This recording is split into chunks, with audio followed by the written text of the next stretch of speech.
أنا حامل من بنت الجيران. طبعا كلكم قاعدين تقولوا إزاي ده حصل؟ إيه الحاجة الغريبة دي؟ كل ده هنعرفه في قصة النهاردة. قبل ما أبدأ بدعوكم للاشتراك في القناة، وما تنسوش تعملوا لايك للفيديو، وكمان تشتركوا في قناة قصص هايدي اللي الرابط بتاعها بيكون في الوصف وأول تعليق مثبت. بننزل فيها قصص حلوة قوي هتعجبكم. كنت بقالي فترة تعبانة ورحت للدكتورة نهلة قريبتنا عشان أطمن على نفسي. أول ما كشفت عليا لقيتها واقفة ومستغربة، وقالت لي مش عارفة أقولك إيه يا ندى. قلت لها خير يا دكتورة، قلقتيني، هو أنا عندي حاجة خطيرة للدرجة دي؟ قالت لي أنت حامل يا ندى. بس إزاي؟ أنا على حسب علمي إن أنت مش متجوزة. قمت وأنا مفزوعة، قلت لها إزاي حامل يا دكتورة؟ محدش قرب مني، والله العظيم محد قرب مني. هحكي لكم اللي حصل قبل ما حد فيكم يظلمني ويشك فيا. أنا اسمي ندى وعندي 20 سنة، عايشة مع جدتي. هي ست كبيرة في السن وضريرة، لأن أهلي كلهم ماتوا وأنا لسه بنت صغيرة وبدرس في كلية التربية في السنة التانية. وفي يوم رجعت من الكلية ولقيت حركة غريبة في العمارة بتاعتنا. كان في عفش طالع ودوشة وناس كتير قوي موجودة. تجاهلت كل دول وطلعت الشقة. قلت لجدتي أنا جيت يا حاجة، أسفة إن أنا اتأخرت عليك يا حبيبتي، ثواني وهحضر الغدا عشان أديك العلاج بتاعك. قالت لي ولا يهمك يا حبيبتي. قولي لي يا ندى، أنا سامعة صوت دوشة كتير في العمارة، هو في إيه يا بنتي؟ قلت لها مش عارفة والله يا تيتا، ما سألتش أي حد، ما أنت عارفة إن أنا ما بحبش أختلط بالناس. قالت طيب يا بنتي، يمكن في حد بيعزل أو حد جاي جديد في العمارة. قلت لها الله أعلم بقى. وحضرت الغدا واديت لتيتا العلاج. أنا وتيتا ما بنحبش نتعامل مع حد ولا نكلم أي حد، واخدين جنب من كل الناس، بنتجنب المشاكل يعني. روقت المطبخ ونضفت الشقة وقعدت أذاكر، وبالليل اديت لتيتا علبة الزبادي والعلاج بتاعها. وخلص يوم على كده ورحت عشان أنام. تاني يوم صحيت كالعادة وعملت الفطار واطمنت على تيتا قبل ما أروح الكلية بتاعتي. وأنا نازلة الكلية قابلت بنت تقريبا كان أول مرة أشوفها في العمارة. قلت لها أنت مين؟ قالت أنا ساكنة جديد هنا في العمارة مع ماما وبابا. قلت لها أهلا وسهلا. قالت لي أهلا بيكي يا قمر، اتشرفت بمعرفتك. قلت لها شكرا، ومشيت ورحت الجامعة. حضرت يومها المحاضرات بتاعتي ورجعت البيت كالعادة. روتين ممل وحياة مملة.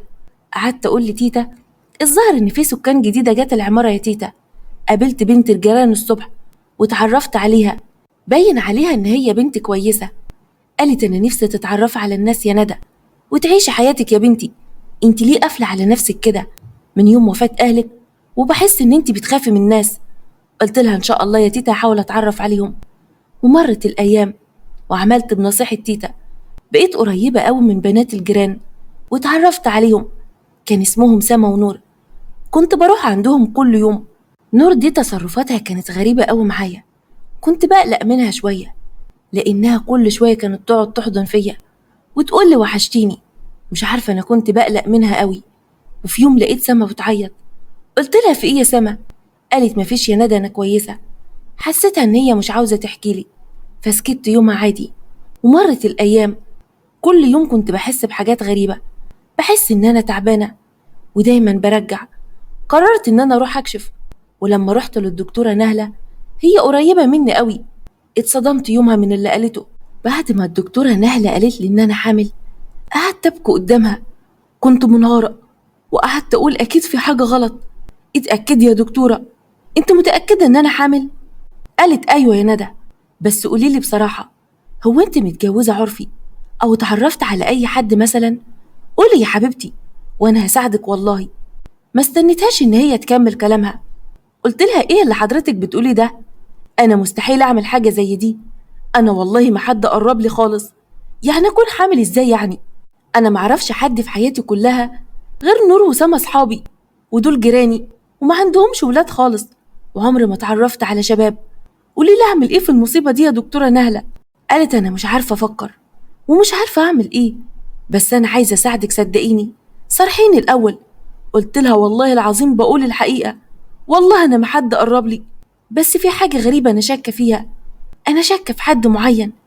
قالت لي مين؟ قلت لها نور بنت الجيران. قالت انت عاوزة تجننيني ولا ايه؟ ازاي يعني تبقى بنت وبتشك فيها يا ندى؟ هو انت بتفكري ازاي؟ هتكون حامل من واحدة ست ازاي يا بنتي؟ مش معقولة الكلام اللي انت بتقوليه ده. قوليلي طيب، هم عندهم راجل في البيت؟ قلت لها ايوه، ده باباهم بس راجل كبير قوي ومحترم كمان، مستحيل يعمل حاجة زي دي. وهيعملها ازاي يعني؟ انا هتجنن. قالت لي كل شيء وارد في الزمن ده، ما تثقيش في اي حد، محدش بقى مضمون. قوليلي طيب، الراجل ده بيتصرف معاك ازاي؟ انت زي اختي، انا عاوزة اساعدك يا ندى. قلت لها هو محترم قوي وبيعاملني كويس زي ما اكون بنته بالظبط. والله يا دكتورة مستحيل يعمل كده، ده راجل محترم قوي. قالت اهدي بقى وبطلي عياط، خلينا نعرف نتصرف. بص انا هخلص شغل النهارده وهعدي عليكي في البيت واحاول اشوف جيرانك دول. قلت لها ماشي يا دكتورة. خرجت من العيادة وانا ببكي، كنت ببكي كتير قوي، ما كنتش عارفة اعمل ايه واروح فين. انا اصلا ماليش كلام مع اي حد. قلت اقول لسما ونور اصحابي، يمكن يلاقوا لي حل في المصيبة اللي انا فيها دي. رجعت البيت يومها مهمومة، وطبعا عشان تيتا ضريرة ما قدرتش تشوفني وانا ببكي. وعدت ساعات ولقيت جرس الباب بيرن، فتحت الباب ولقيتها نور. أول ما شفتها قعدت أبكي وحضنتها. قلت لها نور، أنا عاوزاكي في موضوع مهم ومش عاوزة أي حد يعرف عنه أي حاجة. تعالي معايا الأوضة عشان نعرف نحكي براحتنا. لما دخلنا الأوضة قالت لي خير، في إيه مالك يا ندى؟ قلت لها أنا واقعة في مصيبة كبيرة قوي ومش عارفة أتصرف فيها إزاي، ومعرفش إزاي ده حصل. قلت لها أنا حامل. قالت لي أنت بتقولي إيه؟ إزاي حامل يعني؟ إزاي حامل وأنت مش متجوزة؟ معقولة في حد ضحك عليكي ولا إيه؟ قوليلي بالظبط. قلت لها معرفش حد غيرك أنت وسما، معرفش أي حد يا نور، أنا معرفش مين عمل فيا كده. قالت لي الحل الوحيد إن أنت تعملي عملية إجهاض وكأنه ما حصلش أي حاجة. قلت لها ما حصلش حاجة إزاي يعني؟ دي تبقى مصيبة، أنا مش هعرف أكمل حياتي بشكل طبيعي ولا هعرف أتجوز كمان. قالت لي في عمليات. وقبل ما تكمل كلامها قلت لها اوعي تكملي، مستحيل ألجأ لحاجات حرام زي دي. أنا عاوز أعرف بس مين أبو الجنين ده ومين اللي عمل فيا كده وإمتى وإزاي. قالت لي أنا مش عارفة أقولك إيه، أنا كمان محتارة قوي، حالتك غريبة قوي. شوية والدكتورة جت ولقيتني قاعدة مع نور في الأوضة بتاعتي. بصت لها وسألتني هي مين دي يا ندى؟ قلت لها دي نور بنت الجيران، نور اللي حكيت لك عنها يا دكتورة، واختها سما موجودة في الشقة بتاعتهم. قالت لي طيب أنا عاوزاك لوحدك. قلت لها نور عرفت كل حاجة يا دكتورة، أنا حكت لها دلوقتي. اتعصبت مني وقالت بس أنا عاوزاك لوحدك. نور كمان اتعصبت وسابتنا ومشت وهي متضايقة من الدكتورة نهلة. قلت للدكتورة ليه كده يا دكتورة؟ أحرجتيها قوي. قالت أنا معرفش قلبي ليه مرتاحش للبنت دي، وبعدين انت اتجننتي يا ندى، هو ازاي تحكي في الموضوع بتاعك ده مع أي حد واحنا أصلا كمان شاكين في باباها. قلت لها معرفش والله يا دكتورة، أنا أول ما شفتها قعدت أحكي معاها، قلت يمكن تعرف تساعدني في المصيبة اللي أنا فيها دي. إيه رأيك النهاردة تاخديني معاكم على بيت جيرانكم دول، كأني يعني بتعرف عليهم، وأحاول بأي طريقة أخد عينة دم من باباهم، كأني يعني بشوف له السكر. قلت لها هي فكرة حلوة. وفعلا أخدت الدكتورة نهلة عندهم وعرفتها عليهم، قعدنا كلنا مع بعض وأخدت عليهم بسرعة. قالت يا جماعة إيه رأيكم نطمن عليكم وأقيس لكم السكر في الدم؟ أول واحد كان موافق هو أبو نور وسما. فرحت قوي، قلت أكيد هنعرف الحقيقة. وأخدت الدكتورة نهلة عينات الدم، وعشان ما يشكوش في حاجة أخدت عينات دم من كل الناس الموجودين ومنهم أنا كمان. وفضلنا مع بعض فترة كبيرة، واستأذنت الدكتورة نهلة من الجيران وخرجت نهلة. قالت لي بكرة هبلغك نتيجة التحاليل دي. قلت لها ماشي يا دكتورة. كنت مستنية بكرة ده يجي بفارغ الصبر، عايزة أعرف الحقيقة.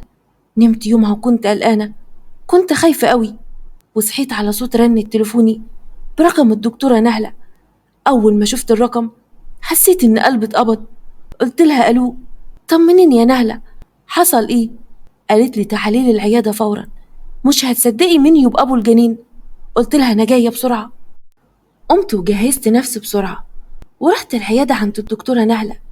كنت يومها قلقانة قوي وخايفة من اللي هي هتقوله. أول ما وصلت قلت لها مين يا دكتورة نهلة اللي عمل فيا كده، عرفتيه؟ قالت لي أيوة، بس قوليلي الأول، هو أنت بتقعدي عند جيرانك دول لفترات طويلة؟ قلت لها أيوة، بقعد مع البنات هناك كتير جدا، أوقات أصلا كنت بروح في النوم وبحسش بنفسي غير وأنا في بيتي وعلى سريري، ولما فوق وأسأل تيتا تقولي انت قعدت بتنامي على نفسك كتير عند الجيران، ده البنات بيجيبوك بالليل وانت نايمة. قالت لي طيب هو انت بتشربي عندهم حاجة أو بتاكلي حاجة؟ قلت لها أيوة يا دكتورة، ده حتى نور كل يوم بتعمل لنا أكل غريبة كده وتقعد تقول إن هي جايبة طريقتها من على النت. قالت لي قوليلي، هي نور دي صوتها ماله كده بيجعر زي صوت الرجالة؟ قلت لها زمان سألتها، قالت إن دي حادثة أثرت على أحبالها الصوتية. قوليلي يا نهلة، مين أبو الجنين؟ أنا قلقانة قوي. قالت لي أنا شخصيا مش مصدقة تحليل الدي إن إيه، لأن التحليل بيقول إن أبو الجنين ده يبقى نور. اتصدمت من اللي سمعته، قلت لها إزاي يعني نور؟ نور دي بنتي يا نهلة، انت أكيد اتلخبطت في نتيجة التحاليل. قالت أنا متأكدة إن أنا ما اتلخبطتش، أنا شاكة في نور دي أصلا من البداية، ممكن نور دي تطلع ولد. قلت لها مش معقولة، إزاي يعني ولد؟ أنا هتجنن. قالت لي أنا هاجي معاكي ولازم نعرف الحقيقة بنفسنا. ورجعنا يومها على البيت واتصلت على سما بالتليفون وقلت لها أنا عاوزاكي ضروري انت ونورة عندي في البيت. ولما وصلوا البيت دخلنا كلنا الأوضة بتاعتي، وكانت المواجهة لما نهلة قالت من غير كلام كتير أنا شاكة في نور وفي شكلها ومتأكدة إن هي وراها حاجة. نور بصت لسما، سما اتعصبت قوي وقالت إيه اللي انت بتقولي ده؟ مالها صاحبتك يا ندى؟ في إيه يعني شاكة في نور أختي؟ معرفتش أرد عليها وكنت ببكي. نهلة اتعصبت ومسكت نور بقوة وقالت لها انت ولد، أنا عرفتك على حقيقتك، اعترفي بالحقيقة وإلا هبلغ عنك. واللي صدمني أكتر هو رد فعل نور، كانت متوترة جدا، بانت على حقيقتها وعرفت إن هي فعلا ولد. واتصدمت أكتر، معقول؟ طيب ليه عملتوا فيا كده؟ ليه كدبتوا عليا من الأول؟ قعدت أقول ليه يا سما، ليه يا سما؟ نهل قالت انطق، هو أنت عملت كده إزاي وليه؟ نور قالت أنا اسم نور والله، أنا بعترف إن أنا غلطت ومستعدة أصلح غلطتي، أنا أصلا بحب ندى. قعدت أقول لهم هو أنتوا إزاي قدرتوا تعملوا فيا كده؟ وإزاي قدرتوا تخدعوني الفترة دي كلها؟ وإنت يا سما كنت عارفة إن نور يبقى ولد وبتكدبي عليا طول الوقت وقعدتي تخدعيني، خليتيني آمن لكم، ده أنا كنت بنام عندكم وما اعتبركوا زي إخواتي البنات. قالت أيوة والله العظيم أنا كنت هقولك الحقيقة، صدقيني صدقيني يا ندى. فاكرة يوم ما كنت ببكي؟ أنا يومها عرفت اللي نور عمله معاكي واتخانقت معاه يومها خناقة كبيرة قوي. نهلة قالت أنا عاوز أعرف الحقيقة كلها، وليه نور بيظهر قدام الناس كلها كبنت، وده اللي هنعرفه في الجزء التاني من القصة إن شاء الله. هو ليه نور بيظهر قدام الناس كلها كبنت مش كولد؟ وإيه رد فعل قاله لما يعرفوا إن ندى حامل منه؟ يا ترى هيعملوا إيه مع ندى؟ وندى هتتصرف إزاي في الجنين اللي في بطنها؟ كل ده هنعرفه في الجزء التاني من القصة، ما تتأخروش، الجزء التاني كله مفاجآت. وما تنسوش تعملوا لايك للفيديو واشتراك في القناة. أشوفكم بكرة على خير.